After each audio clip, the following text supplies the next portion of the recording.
பிதாவாகிய தேவனுக்கு கர்த்தர் இயேசு கிறிஸ்துவின் மூலம் மகிமை உண்டாவதாக.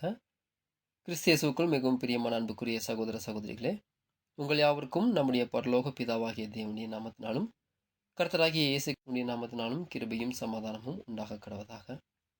இன்றைய தினத்தில் நம்ம என்ன பார்க்க போகிறோம் அப்படின்னா, வாக்கு தத்தங்களுடைய முக்கியத்துவத்தில் கடைசி பகுதியை நம்ம பார்க்க போகிறோம். ஸோ இந்த ஒரு முக்கியத்துவத்தை குறித்து ஆல்ரெடி நம்ம 2 கிளாஸ் பார்த்துருக்குறோம். ஸோ இப்போது நம்ம கடைசியாக அந்த முக்கியத்துவத்துடைய கடைசி பகுதிகளுக்குள்ளாக இந்த லாஸ்ட் கிளாஸ் பார்க்கலாம். இப்போ நம்ம 6வது பக்கத்திலிருந்து ஸ்டார்ட் பண்ணுறோம். அதில் இருக்கக்கூடிய ஹெட்டிங், அவைகளுக்கு அதிக கவனம் கொடுங்கள். ரீப்ரிண்ட் 2240. வழக்கமாக நாம் பெறும் முன்னேற்றம் மற்றும் ஆவிக்குரிய ஆசீர்வாதத்தை காட்டிலும் இந்த வருடத்தில் அதிகமாக பெற வேண்டுவதற்கு நாம் பரிந்துரைப்பது என்னவென்றால், சபையான நமக்கு தேவன் கொடுத்துள்ள வாக்குத்தத்தங்களின் மீதும் அதை தமதாக்கிக் கொள்ள உதவும் நிபந்தனைகளின் மீதும் நாம் ஒவ்வொருவரும் முன்பை காட்டிலும் இப்பொழுது அதிக கவனம் செலுத்த வேண்டும். இந்த சப்ஹெட்டிங்கில் பார்க்கும்போது, அவைகளுக்கு அதிக கவனம் கொடுங்கள். எவைகளுக்கு அப்படின்னா, அது இந்த பேராகிராஃப் உள்ள எழுதுறார். இந்த ஒரு பேராகிராஃப் நம்ம பார்க்கும்போது கூட பிரதர் எப்படி எழுதுறாருன்னா, இந்த வருடத்தில் அதிகமான அந்த ஒரு ஆவிக்குரிய ஆசீர்வாதம் மற்றும் முன்னேற்றம் பெறணும் அப்படின்னா, அப்போது இதுலேருந்து நம்மளுக்கு என்ன தெரியுதுன்னா, இந்த ஒரு ரீப்ரிண்ட் புது வருஷத்தில் அங்கே பப்ளிஷ் ஆகிருக்குது.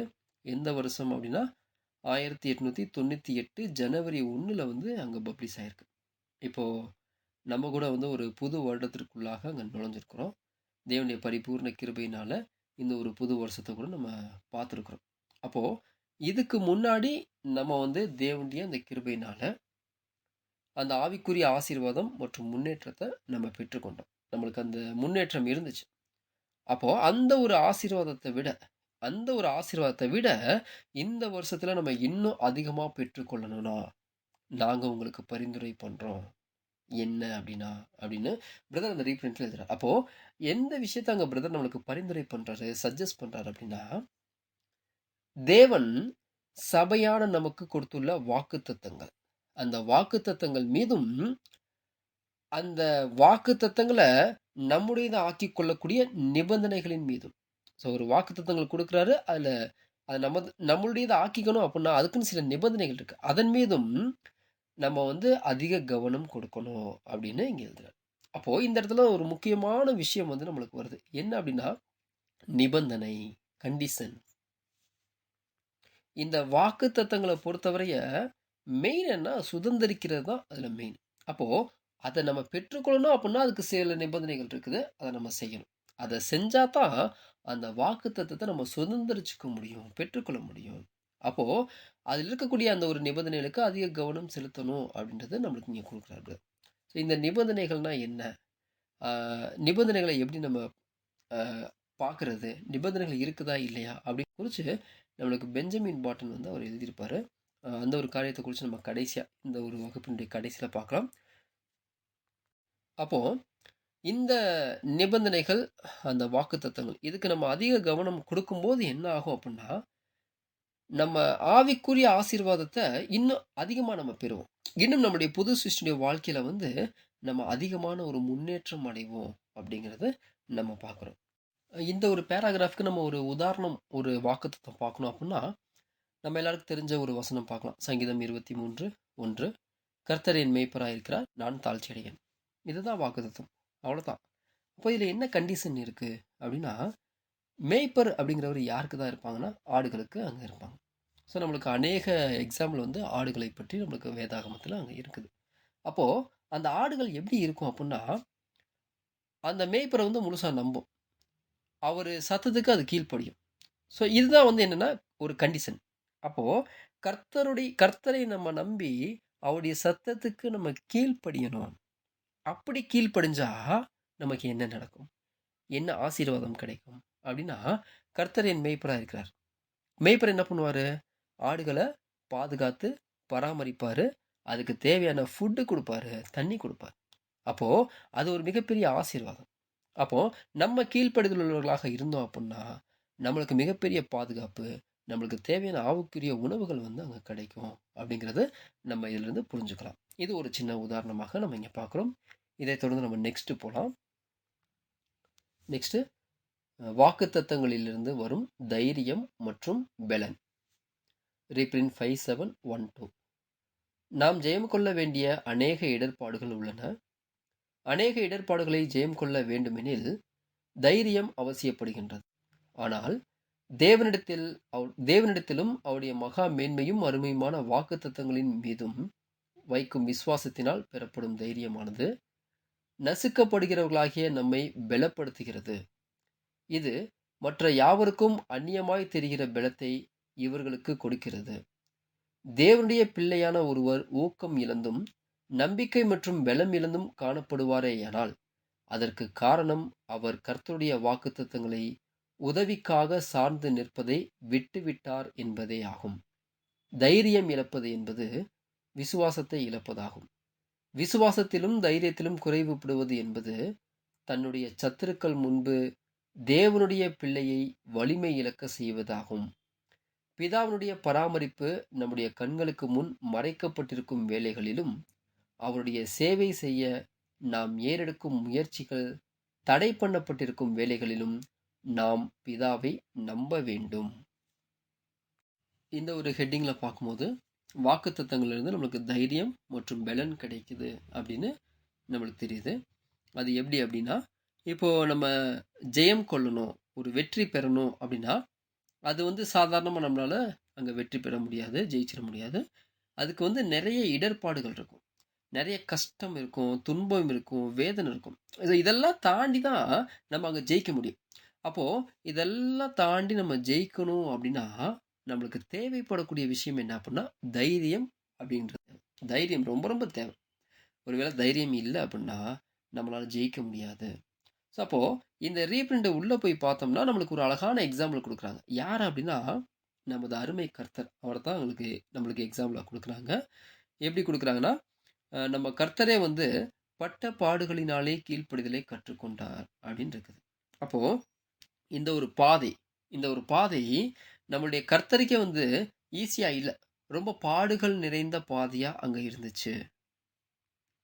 அப்போ அவருக்கே அந்த பாதை பாடுகள் நிறைந்ததா இருந்துச்சு அப்படின்னா அவரை பின்பற்றக்கூடிய நமக்கும் அந்த பாதை எப்படித்தான் இருக்கு அப்படின்னா ஒரு இடர்பாடுகளான பாதை, அந்த பாடுகள் நிறைந்த பாதையாக அங்க இருக்குது. அப்போ அவர் அதை மேற்கொண்டாரு. அதே போல அவருடைய அடிச்சுவடுகளை பின்பற்றக்கூடிய நாம கூட என்ன பண்ணணும்னா அந்த பாதையை மேற்கொள்ள வேண்டியது அங்க அவசியமாக இருக்குது. அப்போ அதுக்கு என்ன தேவை அப்படின்னா தைரியம் அங்க தேவை. ஸோ இந்த தைரியம் எதனால வருது, எதனால பிறக்குது, எங்க இருந்து வருது அப்படின்னு பார்த்தோம்னா நம்ம தேவன் மீதும் அவருடைய வாக்கு தத்தங்கள் மீதும் வைக்கக்கூடிய விசுவாசத்தினால வருது. தேவன் மீதும் அவர் நம்மளுக்கு கொடுத்துருக்காரு இல்லைங்களா, மகா மேன்மையும் அருமையுமான வாக்கு தத்தங்கள், அது மேல நம்ம விசுவாசம் வைக்கிறதுனால இந்த ஒரு தைரியம் வருது.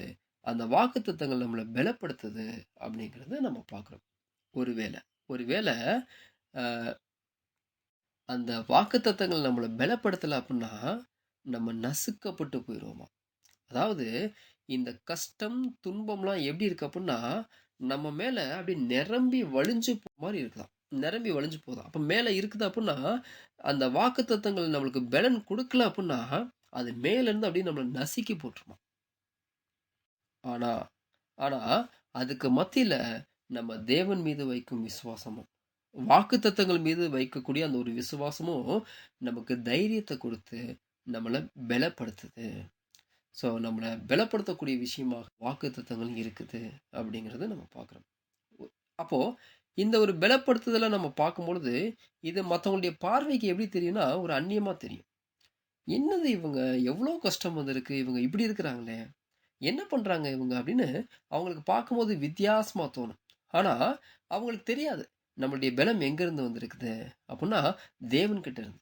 தேவன் அவர் கொடுத்துட்டு அந்த ஒரு வாக்கு தத்தங்கள்ல இருந்து நம்மளுக்கு பலன் கிடைச்சிருக்குது அப்படின்றது அவங்களுக்கு தெரியாது அப்படிங்கிறத பார்க்குறோம்.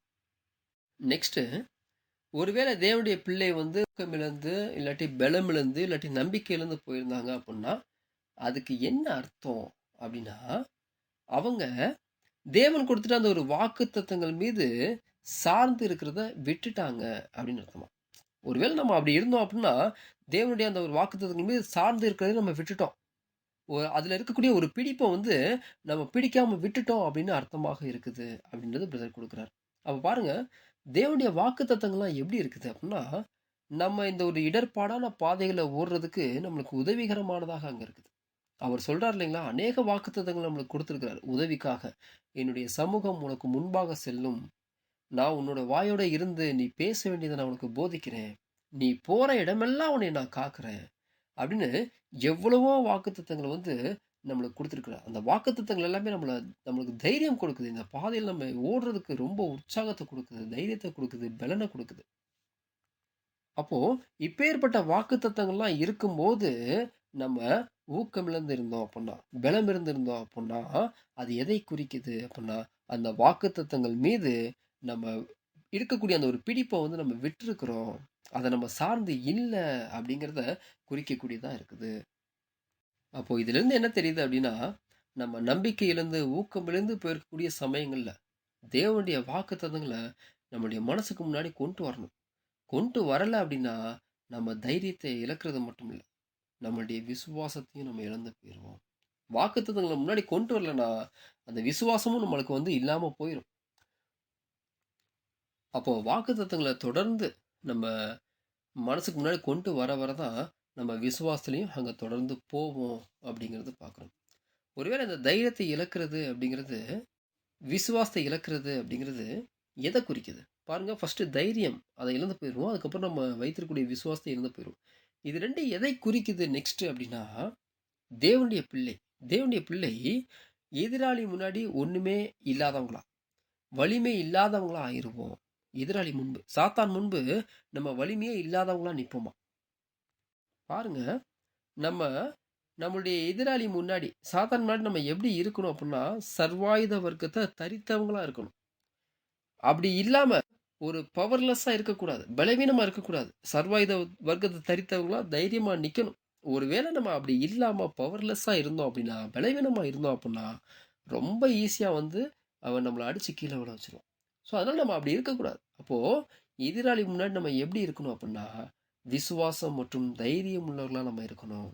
அது எப்படி கிடைக்கும் அப்படின்னா, இந்த வாக்குத்தத்தங்கள நம்ம நம்புறது மூலமா தான் நம்மளுக்கு கிடைக்கும். நம்புறது மூலமா தான் நம்மளுக்கு இந்த விசுவாசமும், தைரியமும் வரும் அப்படிங்கிறது நம்ம பார்க்குறோம். நெக்ஸ்ட்டு இந்த பேரால அந்த கடைசி லைன் பார்க்கும்போது ரொம்ப அழகா இருக்குது. அது எப்படின்னா, நமக்கு தேவனுடைய பராமரிப்பு தெரியாத மாதிரி மூடி மறைக்கப்பட்டாலும், ஒருவேள நமக்கு நம்மளுக்கு அவருக்கு ஊழியம் செய்ற ஒரு வாய்ப்பு கிடைக்காம தடை பண்ணப்பட்டாலும், பாருங்க ஒரு ஊழியம் செய்யக்கூடிய வாய்ப்பு தடை பண்ணப்படுது. இல்லாட்டி அவருடைய பராமரிப்பு தெரியாத மாதிரி ரொம்ப மூடி மறைக்கப்பட்டதான ஒரு சூழ்நிலை மாரி இருக்குது. இதெல்லாம் ரொம்ப கஷ்டம் தான். அந்த சிச்சுவேஷன் ரொம்ப கஷ்டமான ஒரு சிச்சுவேஷன் தான். அப்படி கஷ்டமான சிச்சுவேஷன்ல கூட, அதாவது நாம தேவன் கூட தான் இருக்கிறோமா? இல்ல தேவன் நம்மள நடத்திக்கிட்டு தான் இருக்கிறாரா? அப்படின்னு கேள்வி வர மாதிரியான ஒரு சிச்சுவேஷன்ல கூட, அப்படி ஒரு சிச்சுவேஷன் வரும். நிச்சயமா வரும். அப்படி வர மாதிரியான ஒரு சிச்சுவேஷன்ல கூட, நாம தேவன் மேல நம்பிக்கை வைக்கணும். We must trust him. அவரையே நம்பணும். அவர விட்டுறவே கூடாது. அவர் மேல இருக்கிற நம்பிக்கைய நம்ம இழந்து போயிறவே கூடாது. அப்படி இழந்து போகாம இருக்கணும். ஒருவேளை இழந்து போயிட்டோம் அப்படின்னா, நாம எதிராளி முன்னாடி பலவீனமா போயிருவோம். ரொம்ப ஈஸியா நம்மள அடிச்சு கீழ விழ வச்சுருவான். நம்பிக்கைய விடாம இருந்தோம் அப்படின்னா, அவருடைய வாக்குத்தத்தங்கள்னால நமக்கு தைரியமும் கூட அங்க வழங்கப்படுது. நம்மளுக்கு குடுக்குறாரு, பெலன குடுக்குறாரு அப்படிங்கிறது நம்ம இந்த ஒரு பேராகிராஃப்ல பார்க்குறோம். நெக்ஸ்ட் சப்ஹெட்டிங் உண்மையாகவும், முழுமையாகவும் நம்பப்பட்டு தனிப்பட்ட விதமாக ஏற்றுக்கொள்ளப்படவும் வேண்டும். ஒரு வல்லமையான ஆற்றல். இதுல வந்து ரீப்ரிண்ட் 1798 இந்த வகுப்பினர்களுக்கு தேவன் கொடுத்துள்ள வாக்குத்தத்தங்கள் மகா மேன்மையும் அருமையுமானவைகள் ஆகும். ஒருவேளை அவைகளை நாம் உண்மையாக நம்பினால் நம்முடைய வாழ்க்கையில் அவைகள் வல்லமையாய் செயலாற்றுவதில் தவறுவதில்லை. ஒருவேளை அவைகள் ஏற்றுக்கொள்ளப்படவில்லை என்றால் அவைகளுக்கு நமது வாழ்வில் எவ்வித அதிகாரமும் இருக்காது. இதற்கும் அதிகமாக ஒருவேளை அவைகள் முழுமையாக நம்பப்படாமலும் தனிப்பட்ட விதத்தில் ஏற்றுக்கொள்ளப்படாமலும் இருக்குமேயானால் அவைகளை பயன்படுத்தவும் முடியாது. அவைகளிலிருந்து ஒருவராலும் ஒன்றையும் பெற்றுக்கொள்ளவும் முடியாது. இது அப்போஸ்தலரின் வார்த்தைகளில் தெளிவாக கூறப்பட்டுள்ளது. விசுவாசத்தினாலே நீதிமான் பிழைப்பான். இந்த ஹெட்டிங்ல பார்க்கும்போது, சபை ஜனங்கள் வந்து தேவன் அவங்களுக்கு குடுத்துட்ட அந்த ஒரு மகா மேன்மையும், அருமையுமான வாக்குத்தத்தங்கள முழுசா அங்க நம்பணும். அதுதான் நமக்கு இங்க குடுத்துருக்காங்க. அப்படி நம்புனாங்க அப்புட்ன்னா, அது நம்மளுடைய வாழ்க்கையில வல்லமையா செயலாற்றுமாம். அது தவறவே தவறாது அப்படின்றத நம்ம பார்க்குறோம். இங்கிலீஷ்ல பார்க்கும்பொழுது, அந்த வாக்குத்தத்தங்கள நம்ம உண்மையா நம்பிட்டோம் அப்படின்னா, "they cannot fail to powerfully influence." நம்ம வாழ்க்கையில அது ரொம்ப பவர்ஃபுல்லா இன்ஃப்ளூயன்ஸ் பண்ணுமாம். அதாவது அந்த நம்ம நம்பிட்டோம்னா, அந்த வார்த்தைக்கு தகுந்த மாரியே நம்மளுடைய வாழ்க்கையே அப்படியே டோட்டலா சேஞ்ச் ஆகுமாம். நம்ம அதுக்காகவே நம்ம வாழ்வோமாம். அப்போ நம்மளுடைய வாழ்க்கையில அந்த வாக்குத்தத்தங்கள் பவர்ஃபுல்லா இன்ஃப்ளூயன்ஸ் பண்ணணும் அப்படின்னா, நம்ம என்ன பண்ணணும்? அத உண்மையா நம்பணும். அப்படி நம்பிட்டோம்னா, இது பவர்ஃபுல்லா வேலை செய்யும். ஒருவேள நம்பல அப்படின்னா பாருங்க, நம்பல அப்படின்னா, அதுல அந்த வாக்குத்தத்தங்கள்னால நம்மளுடைய வாழ்க்கையில ஒரு வல்லமையுமே இருக்காதாம். ஒரு செயல்பாடுமே இருக்காதாம். பாருங்க, நம்மளுக்கு ஒரு இக்கட்டான சூழ்நிலைகள் வரும்பொழுது தேவனுடைய வாக்குத்தத்தங்கள முன்னாடி கொண்டு வரோம். அவர் நம்மளுக்கு பாதுகாப்பு தராரு அப்படின்னு நம்மளுக்கு நம்பிட்டோம் அப்படின்னா, நம்மளுடைய நிலை அடுத்து எப்படி இருக்கும்? ரொம்ப ஸ்ட்ராங்கா நம்ம போவோம். முன்னேறி போவோம். நம்மளுடைய வாழ்க்கையே அங்க அப்படியே டோட்டலா சேஞ்ச் ஆகும். தைரியமா போவோம் நம்ம. அதே இது நம்பல அப்படின்னா, நம்ம அப்படியே தான் இருப்போம். நம்மளுக்கு வந்து அந்த வ எந்த விதமான வல்லமையுமே அந்த இடத்துல செயல்படவே செயல்படாது. அப்படிங்கிறது வெளிப்படையா தெரியுமா நம்மளுடைய வாழ்க்கையில. அப்படியே சோர்ந்து போயே நம்ம உட்கார்ந்துருவோம். அந்த மாரி தான் இருக்குதா. ஸோ இன்னும் அதிகமா சொல்லணும் அப்படின்னா, அத நம்ம முழுமையா நம்பல அப்படின்னா, நம்மளுடையதுன்னு ஏற்றுக்கொள்ளல அப்படின்னா, அதிலிருந்து நம்ம ஏதாவது பெற்றுக்கொள்ளலான்னு கூட நீங்க நம்பிறாதீங்க. அப்படின்றத குடுக்குறார். ஏதாவது கிடைக்கும் அதிலிருந்து அப்படின்னு கூட நம்பிறாதீங்க. விசுவாசம் அதுல வந்து ரொம்ப ரொம்ப முக்கியம். உண்மையா அந்த வாக்குத்தத்தத்த நம்பணும். அப்படி நம்புனா மட்டும் தான், அந்த வாக்குத்தத்தம் நம்மள பவர்ஃபுல்லா இன்ஃப்ளூயன்ஸ் பண்ணும். இல்ல அப்புட்ன்னா, அதிலிருந்து நம்மளுக்கு ஒண்ணுமே கிடைக்காது. அப்படின்றத நம்ம இதுல பார்க்குறோம். அப்போ இந்த வாக்குத்தத்தங்கள்லேருந்து நம்ம ஏதாவது பெற்றுக்கொள்ளணும் அப்படின்னா, அத முழுசா நம்பணும். அதுக்கப்புறமா தனிப்பட்ட விதத்துல அத ஏத்துக்கணும். ஏத்துக்கணும் அப்புட்ன்னா, நம்ம என்னன்னு லாஸ்ட் கிளாஸ்லயே பார்த்துட்டோம். அதுக்கே உரியதான இந்த ஒரு வாழ்க்கை வாழணும். அப்படி வாழ்ந்தா தான், நம்ம அறிவிலயும் சரி, கிருபையிலயும் சரி வளருவோம் அப்படின்றது நம்ம அங்க பார்த்தோம். அப்போ தனிப்பட்ட விதத்துல அத நம்பணும், நம்ம ஏத்துக்கணும். ஸோ இதே தான் அப்போஸ்தலர் கூட நம்மளுக்கு ரொம்ப அழகா எடுத்து காண்பிக்கிறார். விசுவாசத்தினாலே நீதிமான் பிழைப்பான். அப்போ நம்ம பிழைக்கணும் அப்படின்னா, நாம அத நம்பணும். அப்படி இல்லன்னா, மகா மேன்மையும், அருமையுமான வாக்குத்தத்தங்களால நமக்கு ஒண்ணுமே கிடைக்காது. அப்படிங்கிறத இந்த பேராகிராஃப்ல நம்ம பார்க்குறோம். இதைத் தொடர்ந்து நம்ம நெக்ஸ்ட் பார்க்கலாம். வாக்குத்தத்தங்களை உயிருள்ள மெய்மைகளாக மாற்றும் உறுதியான விசுவாசம். 1885. பவுல் தனக்கு முன் வைக்கப்பட்டிருந்த காரியங்களை நோக்கி முன்னேறி சென்றார். தேவனுடைய வாக்குத்தத்தங்கள் அவருக்கு உண்மையான மேய்மையாகவும், ஊக்கப்படுத்தும் வைராக்கியமாகவும், உண்மையுள்ளவைகளாகவும் இருக்கும் அளவிற்கு அவைகளை உறுதியான விசுவாசத்துடன் பற்றிக் கொண்டிருந்தார். மற்றவர்களுக்கு அவர் உண்மையுள்ளவைகள் எவைகளோ, ஒழுக்கமுள்ளவைகள் எவைகளோ, நீதியுள்ளவைகள் எவைகளோ, கற்புள்ளவைகள் எவைகளோ, அன்புள்ளவைகள் எவைகளோ, நற்கீர்த்தி உள்ளவைகள் எவைகளோ, புண்ணியம் எதுவோ, புகழ் எதுவோ, அவைகளையே சிந்தித்துக் கொண்டிருங்கள் என்று அறிவுறுத்தியது போலவே அவர் தனது மனதை பரலோகத்தின் காரியங்களிலேயே குடியிருக்க செய்தார். இவ்விதமாகவே தனக்கு முன் வைக்கப்பட்டிருந்ததை நோக்கி முன்னேறி சென்றார்.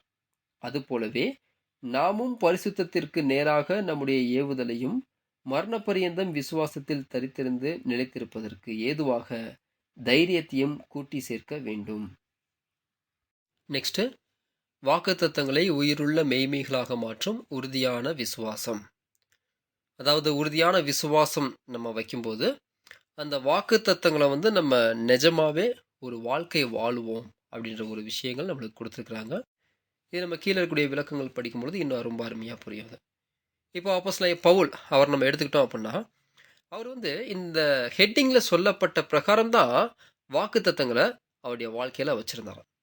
எப்படி அப்படின்னு சொல்லும்பொழுது, இப்போ அவர் தனக்கு முன்னாடி வச்சிருந்த காரியத்தை நோக்கி ஓடுனாராம். அவர் தான் சொல்றார் இல்லைங்களா? "லக்கை நோக்கி தொடருகிறேன்" அப்படின்னு. அப்போ அவர் சொல்லிட்டு, அவருக்கு முன்னாடி வைக்கப்பட்டிருந்த அந்த ஒரு காரியத்த நோக்கி, முன்னோக்கி முன்னோக்கி போனாராம். எப்படின்னா, அவரு அந்த வாக்குத்தத்தங்கள் மேல உறுதியான ஒரு விசுவாசம் வச்சிருந்தாராம். எப்படின்னு சொல்லும்பொழுது, 3 விஷயங்கள் இங்க குடுக்குறாங்க. 1 உண்மையான மெய்மையாகவும், அதாவது லிவிங் ரியாலிட்டீஸ். அதாவது நிஜமாவே நம்மளுடைய வாழ்க்கையில அது நடந்துகிட்டு இருக்குது. அந்த மாதிரியும், நெக்ஸ்ட் ஊக்கப்படுத்தும் வைராக்கியமாகவும், அவருக்குள்ள இந்த ஒரு காரியத்த நோக்கி முன்னோக்கி போறதுக்கு, அந்த வைராக்கியத்த ஊக்கப்படுத்துற மாதிரியும், நெக்ஸ்ட் அவரை உண்மையுள்ளவராக ஆக்கும்படியாகவும். அப்போ இந்த 3 விஷயமும் நடக்கிற மாதிரி, ஒரு உறுதியான விசுவாசத்துல அந்த வாக்குத்தத்தங்கள பற்றி பிடிச்சுக்கிட்டு இருந்தாராம். இந்த 3 விஷயத்துக்காக வாக்குத்தத்தங்கள அவரு உறுதியா உறுதியா பற்றி பிடிச்சிருந்தாராம். அது மேல ஒரு உறுதியான விசுவாசத்த வச்சிருந்தாராம். அதாவது லிவிங் ரியாலிட்டீஸ். அது உண்மையாவே தன்னுடைய வாழ்க்கையில நடக்கிறதுக்காகவும், அவருடைய வைராக்கியத்தை ஊக்கப்படுத்துறதுக்காகவும், அவரு உண்மையுள்ளவராகவே ஆகுறதுக்காகவும், இந்த வாக்குத்தத்தங்கள அவர விடாம அங்க புடிச்சுக்கிட்டே இருந்தாரு, அப்படிங்கிறத நம்ம பார்க்கிறோம். ஸோ, அப்போ இந்த ஒரு காரியத்த அவர் என்ன பண்றாருன்னா, மத்தவங்களுக்கும் சொல்லிக் குடுக்குறாரு. அது நம்ம பிலிப்பியர்ல ஒரு வசனம் பார்க்கும்பொழுது, "உண்மையுள்ளவைகள் எவைகளோ, ஒழுக்கமுள்ளவைகள் எவைகளோ, நீதியுள்ளவைகள் எவைகளோ, கற்புள்ளவைகள் எவைகளோ, அன்புள்ளவைகள் எவைகளோ, நற்கீர்த்தியுள்ளவைகள் எவைகளோ, புண்ணியம் எதுவோ, புகழ் எதுவோ அதையே சிந்தித்துக் கொண்டிருங்கள்" அப்படின்னு அவர் சொல்றார். இப்படி அவர் சொன்னது மாத்திரம் இல்லாம, அவருடைய மனச அப்போஸ்தலன் பவுல் அவருடைய மனச அந்த பரலோகத்தின் காரியத்திலேயே அவர் என்ன பண்ணார்ன்னா, குடியிருக்கிறதுக்கு வச்சுட்டாராமா. குடியிருக்க செஞ்சாராம். அவருடைய மனச அந்த காரியத்துல குடியிருக்க வச்சுட்டாராமா. அதனால தான் அவரு எப்படி அட்வைஸ் பண்ணாரோ, அது போலவே வாழ்ந்திருக்கிறாரு.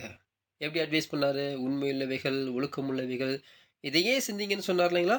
அதே மாதிரி தான் அவருடைய சிந்தனையும் எங்க இருந்துச்சுன்னா, அவருடைய மனசும் எங்க இருந்துச்சு அப்புட்ன்னா, அவரு எங்க குடியிருக்க செஞ்சார்ன்னா, பரலோகத்திலேயே அங்க குடியிருக்க செஞ்சுட்டாரு. பரலோக காரியத்தையே நோக்கியே அவரு குடியிருக்க செஞ்சுட்டாரு. அப்படின்னா, அவரு மனசு பூமிக்குரிய காரியம் எதுவுமே அவருடைய மனசுல ஓடல. வெறும் பரலோகத்துடைய காரியம் மட்டுமே ஓடிட்டு இருந்துச்சு. அதனால தான் சொல்றாரு, "லக்கை நோக்கி தொடருகிறேன்." அவரு எந்த அளவுக்கு அத சொன்னாரோ, அந்த அளவுக்கு அவரு அதை கடைப்பிடிச்சாரு. So next இவ்விதமாகவே. இது மாதிரி தான் அவர் தனக்கு முன்னாடி வச்சிருந்த காரியத்த நோக்கி முன்னேறி ஓடிக்கிட்டு இருந்தாரு. அதே மாதிரி தான் நம்ம கூட என்ன பண்ணணும் அப்டின்னா, அந்த பரிசுத்தத்திற்கு நேராக ஓடக்கூடிய அந்த ஏவுதல நம்ம கொண்டு வரணும். அந்த ஏவுதல நம்முடைய இருதயத்துல கொண்டு வரணும். அவர் எப்படி வாக்குத்தத்தங்கள வச்சிருந்தாரோ, அதே போல நம்மளும் அந்த ஒரு பரிசுத்தமான காரியங்களை நோக்கி, அந்த வாக்குத்தத்தங்கள் மேல ஒரு உறுதியான விசுவாசம் நம்ம வைக்கணும். மரண பரியந்தம் அந்த விசுவாசத்துல நம்ம தரிச்சு நிக்கணும், தரிச்சிருக்கணும், நிலைத்திருக்கணும். பாருங்க, எது வந்தாலும் தாங்குறதுக்கும், நிலைச்சிருக்கிறதுக்கும் தேவையான பலத்த, தைரியத்த நம்ம அந்த வாக்குத்தத்தங்கள் மூலமா கூட்டி சேர்க்கிறோம். எப்படி பவுல் கூட்டி சேர்த்தாரோ, அதே போல நாமும் அந்த ஒரு பலத்த, தைரியத்த நம்ம கூட்டி சேர்க்கணும். அப்படி கூட்டி சேர்க்கும்போது, நிஜமாவே நம்மளுக்குள்ள அந்த ஒரு வாக்குத்தத்தங்கள் கிரியை செய்றத நம்மளால உணர முடியும். அந்த பரிசுத்தத்தை நோக்கி நம்ம மேல மேல போயிட்டு இருக்கத நம்மளால உணர முடியும் அப்படிங்கிறத நம்ம இந்த ஹெட்டிங்ல பார்க்குறோம்.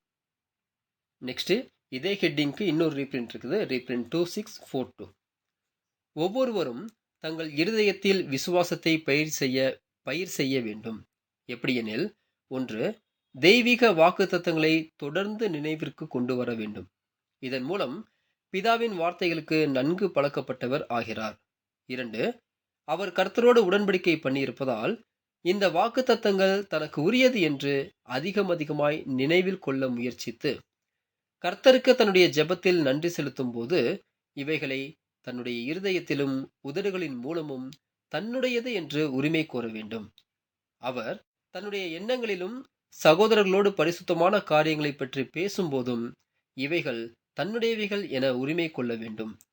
சோதனைகள் அல்லது இடர்பாடுகள் அல்லது கலக்கம் நிறைந்த சூழல்கள் எழும்பும்போதும், இந்த வாக்குத்தத்தங்களை தனக்குரியது என்று நினைவு கூர்ந்து, அவைகளை எண்ணிப் பார்க்க வேண்டும். ஏனென்றால், அவரை நேசிப்பவர்களுக்கு, அதாவது சுயத்தை பலியிட்டு அவரோடு உடன்படிக்கை பண்ணினவர்களுக்கே தேவன் இந்த வாக்குத்தத்தங்களை கொடுத்துள்ளார். இந்த ரீப்ரிண்ட்ல நம்ம ஒவ்வொருத்தருமே நம்மளுடைய இருதயத்துல விசுவாசத்த பயிர் செய்யணும் அப்படின்னு சொல்லி நம்மளுக்கு குடுக்குறாங்க. விசுவாசத்த பயிர் செய்யணுமா? எப்படி? அப்படின்னா, இப்போ எப்படி ஒரு விவசாய நிலத்துல வந்து பயிர் செய்றாங்களோ, அதுபோல நம்மளுடைய இருதயத்துல இந்த விசுவாசத்த பயிர் செய்யணும். ஸோ இந்த ஒரு ஓட்டத்துல நம்மளுக்கு விசுவாசம் அப்படிங்கிறது ரொம்ப, ரொம்ப முக்கியமான ஒரு விஷயம். அதனால தான் அத நம்ம வந்து நம்முடைய இருதயத்திலே பயிர் செஞ்சு வச்சுக்கணும் அப்படின்றத நம்மளுக்கு குடுக்குறாங்க. ஸோ இது எப்படி பயிர் செய்றது? அப்படின்னா, அதுக்கு 2 பாயிண்ட் நம்மளுக்கு குடுக்குறாங்க. ஃபர்ஸ்ட் பாயிண்ட்டு விசுவாசத்த நம்ம பயிர் செய்யணும் அப்புட்ன்னா, அதுக்கு வாக்குத்தத்தங்கள் ரொம்ப, ரொம்ப முக்கியம். எப்படி அப்படின்னா, தேவனுடைய வாக்குத்தத்தங்கள், தேவன் நமக்கு குடுத்திருக்காரு இல்லைங்களா வாக்குத்தத்தங்கள், அத நம்ம தொடர்ந்து நம்முடைய நினைவுக்கு கொண்டு வந்துகிட்டே இருக்கணும். நம்மளுடைய மெமரியில தொடர்ந்து ரெஃப்ரெஷ் பண்ணிக்கிட்டே இருக்கணும். இப்படி பண்ணும்போது என்ன ஆகுது அப்புட்ன்னா, நம்ம அந்த தேவனுடைய வார்த்தைக்கு, அந்த வாக்குத்தத்தங்களுக்கு நல்லா பழக்கப்பட்டவங்களா மாறிருவோம் அப்படின்றத பார்க்குறோம். எப்படி ஒரு உதாரணம் நம்ம எடுத்து பார்த்தோம்னா, சங்கீதம் 23 நம்ம எல்லாருக்குமே நல்லா தெரியும். "கர்த்தர் என் மேய்ப்பராய் இருக்கிறார்." அப்படின்னு அந்த 6 வசனங்கள் நம்ம தொடர்ந்து கரெக்ட்டா சொல்லிட்டு வந்துருவோம். ஏன்? எப்படி? அப்புட்ன்னா, அத அடிக்கடி நம்ம மெமரியில அத நம்ம நெனச்சுக்கிட்டே இருப்போம். அத மனப்பாடம் பண்ணிட்டே இருப்போம். அத தொடர்ந்து ஞாபகப்படுத்திட்டே இருப்போம். அப்படி ஞாபகப்படுத்தும்போது அது என்ன ஆகுது? நம்மளுக்கு நல்ல பழக்கமாயிருச்சு அந்த வசனங்கள். ஸோ அதுபோல தேவன் நம்மளுக்கு குடுத்துட்ட அந்த ஒரு வாக்குத்தத்தங்கள நம்ம அதுல பழக்கமாகுற அளவுக்கு திரும்ப திரும்ப ஞாபகப்படுத்திக்கிட்டே இருக்கணும் அப்படிங்கிறது நம்மளுக்கு ஃபர்ஸ்ட் பாயிண்ட்டா குடுக்குறாங்க. நெக்ஸ்ட்டு 2வது பாயிண்ட். நம்ம கர்த்தர் கூட உடன்படிக்கை பண்ணியிருக்கோம். அதனால இந்த வாக்குத்தத்தங்கள் எல்லாமே இருக்கு இல்லைங்களா? இந்த வாக்குத்தத்தங்கள் இது எனக்குரியது அப்படின்னு நம்மளுடைய இருதயத்துல இன்னும் அதிகமா நம்ம நெனைக்கிறதுக்கு முயற்சி பண்ணணுமா. அது என்னுடையது அப்படின்னு அடிக்கடி நம்ம நெனச்சுக்கிட்டே இருக்கணுமா. பாருங்க ஃபர்ஸ்ட் பாயிண்ட் ஞாபகப்படுத்தணும் ஃபர்ஸ்ட்டு. அதுக்கப்புறமா அது எனக்குரியது அப்படின்னு நம்ம சிந்திச்சுக்கிட்டே இருக்கணும். சிந்திக்கிறதுக்கு முயற்சி பண்ணுங்க அப்படின்றது நம்மளுக்கு குடுக்குறார். இன்னுமா நம்ம கர்த்தருக்கு நன்றி சொல்லி ஜெபிக்கும்போது, அந்த ஜெபத்துக்கு போகும்போது, இந்த வாக்குத்தத்தங்கள் எல்லாமே இது என்னுடையது. இது எனக்கானது. ஏன்னா நம்ம உடன்படிக்கை பண்ணியிருக்கோம் இல்லைங்களா? இது எனக்கானது அப்படின்னு நம்முடைய இருதயத்துல சொல்றது மாத்திரம் இல்லாம, நம்முடைய வாயினாலயும் அறிக்கை பண்ணணுமா. அத என்னது அப்படின்னு சொல்லிட்டு நம்ம ஜெபத்துல போயி, அத உரிமை கொண்டாடணுமா. பாருங்க, கேளுங்கள் உங்களுக்கு கொடுக்கப்படும் அப்படின்னு சொல்லி நம்மளுக்கு குடுக்குறாரு. அது வாக்குத்தத்தம் தான். நிச்சயமா இந்த வாக்குத்தத்தம் நம்ம அடிக்கடி சிந்திச்சுக்கிட்டே இருந்து, நம்ம இது என்னுடையதுன்னு நம்ம ஞாபகப்படுத்தி சிந்திக்க முயற்சிக்கும்போது, நம்ம ஜெபத்துல போயி, "நீங்க சொல்லியிருக்கிறீங்க கேளுங்க கொடுக்கப்படும்" அப்படின்னு. "நான் கேட்கிறேன் தேவனே, நீங்க எனக்கு குடுங்க" அப்படின்னு சொல்லிட்டு, இந்த ஆவிக்குரிய காரியங்கள நம்ம கேட்கும்போது, அது என்னுடையது நீங்க குடுக்கணும், குடுக்கணும் நம்ம சொல்லும்போது, தேவன் நிச்சயமா அந்த ஒரு காரியங்கள் எல்லாத்தையுமே, ஆவிக்குரிய விஷயங்கள் எல்லாத்தையுமே நம்மளுக்கு கொடுப்பாரு அப்படிங்கிறது நம்ம பார்க்குறோம். ஸோ இப்படி நம்ம பண்ணும்போது என்ன ஆகும் அப்புட்ன்னா, நம்ம விசுவாசத்துல வளருவோம். அந்த விசுவாசத்த நம்ம இருதயத்துல பயிர் செஞ்சு நம்ம அதுல அதிகமா வளருவோம் அப்படிங்கிறத பார்க்குறோம்.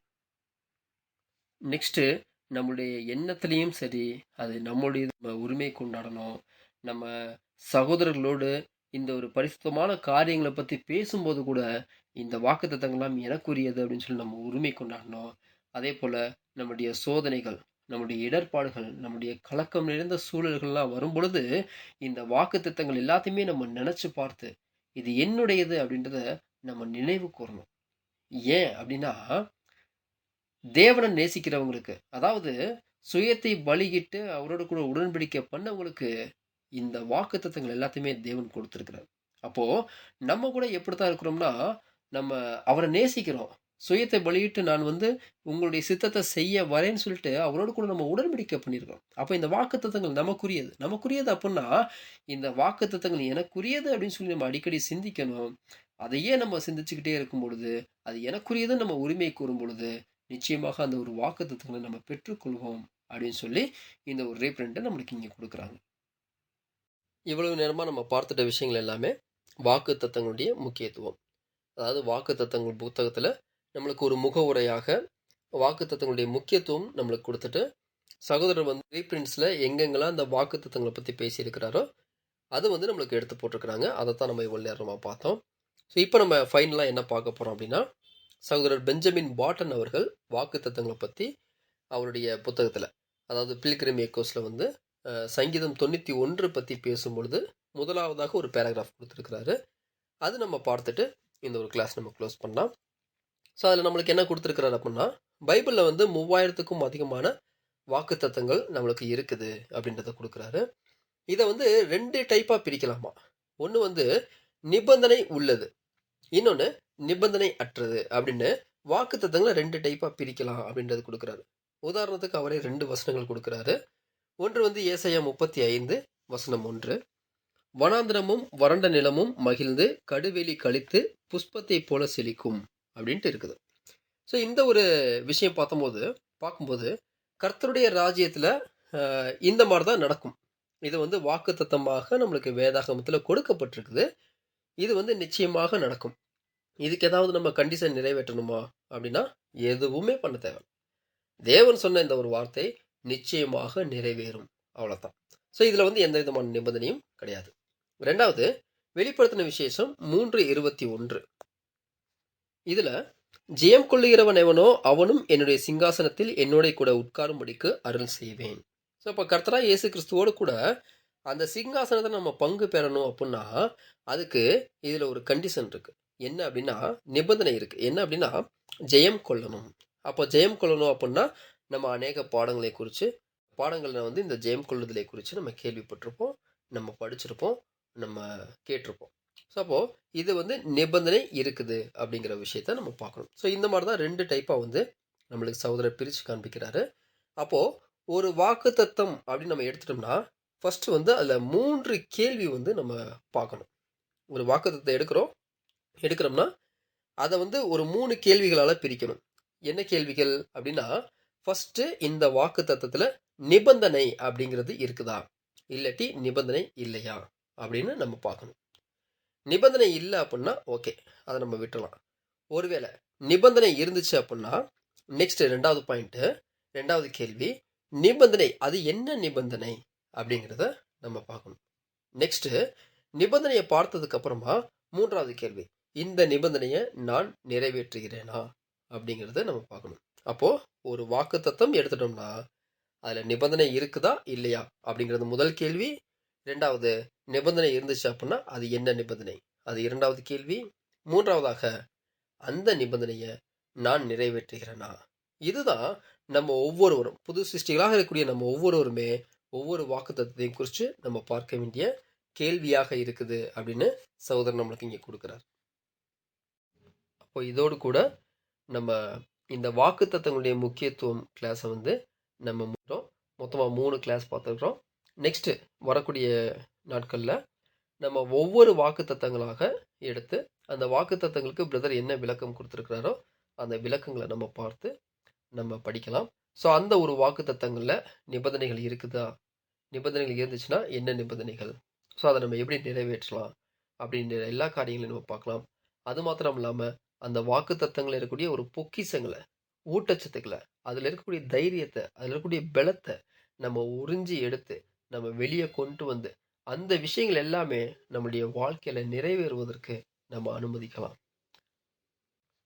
இப்படியாக நம்ம அனுமதிக்கக்கூடிய இந்த ஒரு சூழ்நிலைகள்ல தேவன் அவருடைய ஆவியை தந்து இந்த ஒரு புது சிருஷ்டின் வாழ்க்கையிலே நம்ம தொடர்ந்து ஓடுவதற்கு அவர் நம் யாவருக்கும் கர்த்தர் மூலமாக கிருபை செய்வாராக.